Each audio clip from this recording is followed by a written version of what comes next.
రాష్ట్ర కాంగ్రెస్ లో ముసలం పుట్టించిన నైని బొగ్గుగని అవినీతి పంచాయతీ ఢిల్లీ చేరింది. బుధవారం ఢిల్లీకి వెళ్లిన రేవంత్ రెడ్డి కాంగ్రెస్ జాతీయ అధ్యక్షుడు మల్లికార్జున ఖర్గేతో భేటీ అయ్యారు.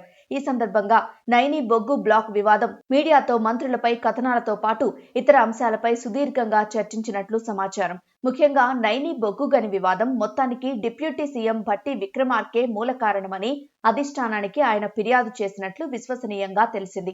ఇందుకు సంబంధించిన ఆధారాలను, భట్టిపై ఇతర ఫిర్యాదుల చిట్టాను ఖర్గే ముందు పెట్టినట్లు సమాచారం. దీంతో పాటు మంత్రి కోమటిరెడ్డి వెంకటరెడ్డికి ఓ ఐఏఎస్ అధికారితో అనైతిక బంధం అంటగడుతూ ఓ మీడియాలో కథనం ప్రసారం కావడం, ఆ తర్వాత నైని బొగ్గుగని టెండర్లలో భారీ అవినీతి జరిగిందని, ఇందులో డిప్యూటీ సీఎం భట్టి పాత్ర ఉన్నదంటూ ఆంధ్రజ్యోతిలో రాధాకృష్ణ కొత్త పలుకు రాయడం, తదనంతర పరిణామాలను ఖర్గేకు రేవంత్ వివరించినట్లు అధిష్టానంతో సన్నిహితంగా మెలిగే పార్టీ వర్గాలు తెలిపాయి.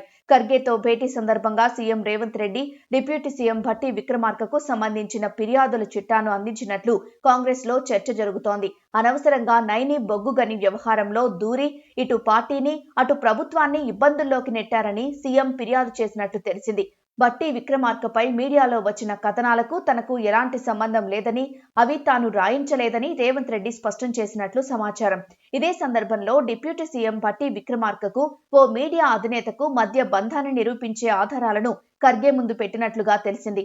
గతంలో భట్టిపై కమిషన్ల ఆరోపణలు వస్తే తానే కాపాడామని, అప్పట్నుంచి తప్పని పరిస్థితుల్లో బిల్లుల విడుదల అజమాయిషీని సీఎంఓ ఆధీనంలోకి తీసుకున్నట్లు రేవంత్ రెడ్డి చెప్పారట.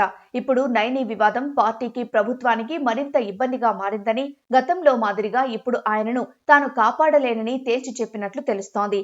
సీఎం రేవంత్ రెడ్డి పనిలో పనిగా మంత్రులు ఉత్తమ్ కుమార్ రెడ్డి, పొంగులేటి శ్రీనివాసరెడ్డి, కొండా సురేఖపై కూడా ఫిర్యాదు చేసినట్లు విశ్వసనీయంగా తెలిసింది. వీరి శాఖల్లో అవినీతికి సంబంధించిన ఆధారాలను సైతం అందజేసినట్లు ఢిల్లీ వర్గాల్లో చర్చ జరుగుతోంది. పరిస్థితి ఇలాగే కొనసాగితే పార్టీకి నష్టం తప్పదని వ్యాఖ్యానించినట్లు తెలిసింది.